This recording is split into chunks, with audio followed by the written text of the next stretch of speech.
Hey everybody, welcome to Chris's Daily Read Aloud, Magic Treehouse Edition. Today we are reading Magic Treehouse book number 12, Polar Bears Past Bedtime, chapters 5 and 6. Chapter 5 is You're It. As you recall, Jack heard the dogs howling and barking and growling, and he wondered if Annie was being attacked.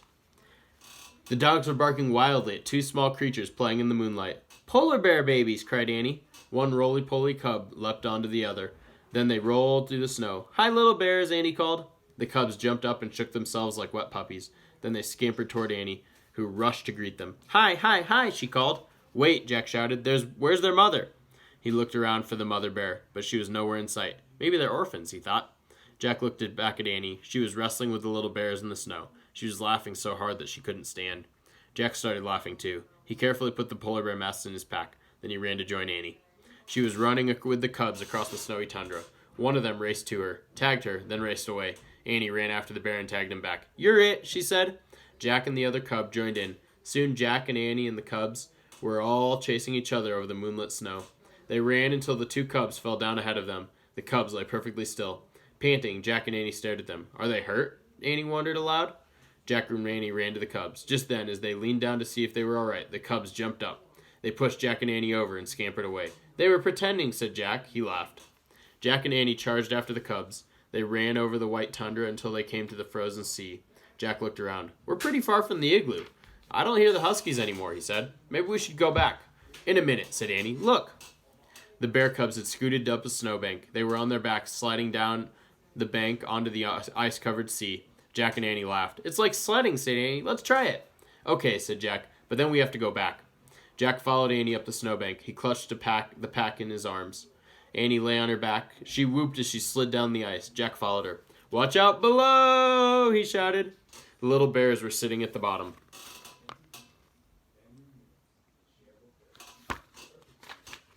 of the snowbank. One gently whacked Jack in the face with her furry paw. Then she lay down. "I'm tired too," said Annie. "Yeah," said Jack. "Let's rest for just a minute." Jack and Annie looked up at the orange moon as they lay beside the cubs. All they could hear was the soft wind and the soft breathing of the cubs. "That was fun," said Annie. "It was," said Jack. "But we'd better head back to the igloo. The seal hunter's probably looking for us. Plus, we have to solve the riddle." Jack rolled onto his side and tried to stand. Crack! "Uh-oh," he said.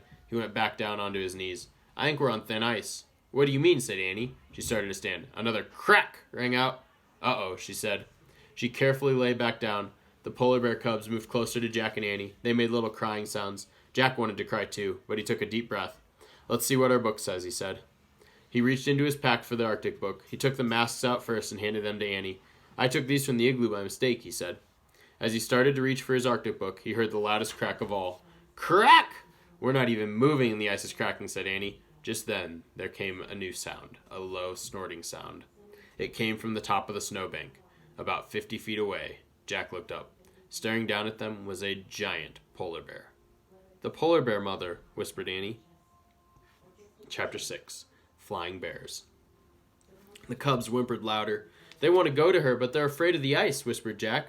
Annie petted the cubs. "Don't be afraid," she told them. "You'll get back to your mother." The big polar bear growled. She paced back and forth, sniffing the air. Annie kept patting the two cubs and whispering to them. Jack looked in the book for anything that might help. Finally, he found something. Even though a female polar bear can weigh as much as 750 pounds, she can walk on ice too thin to hold a person by balancing her weight and sliding her paws over the ice. "Oh man, that's incredible," whispered Jack. He watched the mother polar bear walk down the snowbank. On large, silent feet, she crept about at the edge of the frozen sea. She tried to step onto the ice, but each time she did, it cracked and she had to retreat. At last, she found a firm spot. Then the polar bear stretched out her 4 legs and lay on the ice. Slowly, she moved forward, pushing herself with her claws. "Is she coming for her babies?" said Jack, "or is she coming to get us?" "I don't know," said Annie. "Hey, let's put on the masks." "What for?" said Jack. "Maybe they'll protect us," said Annie. "Maybe she'll think we're polar bears too." "Oh, brother," said Jack, but Annie gave him a bear mask. He took off his glasses and slipped it on. Jack peered through the mask holes. It was hard to see the huge white bear sliding over the frozen sea. He squinted. That helped. The polar bear looked at her cubs and let out a deep moan. The two little cubs carefully went to their mother. She licked the cubs and touched her nose against each of theirs. Then they crawled onto her back. "They're safe now," said Jack. Even if the mother breaks through the ice, she can swim with them to the shore." "Yeah, I just wish she wouldn't leave us behind," said Annie. The mother bear slowly turned her body around. Then she pushed off with her hind legs, with her cubs on her back, and she began sliding away. Let's try moving like her, said Annie. But we could break through and freeze to death, said Jack.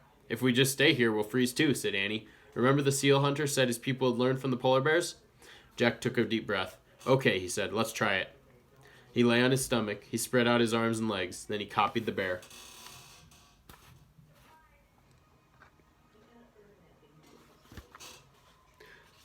He pressed his mittens against the ice and pushed off, sliding his feet.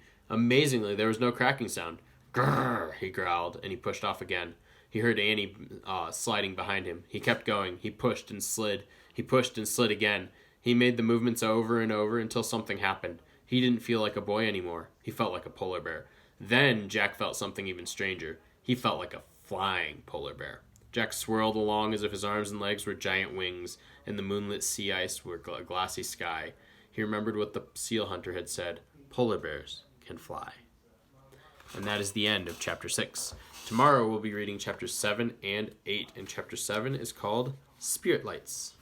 Hope you enjoyed those chapters. Hope you are having a good day. Stay safe, wash your hands, and have fun, everybody. Bye!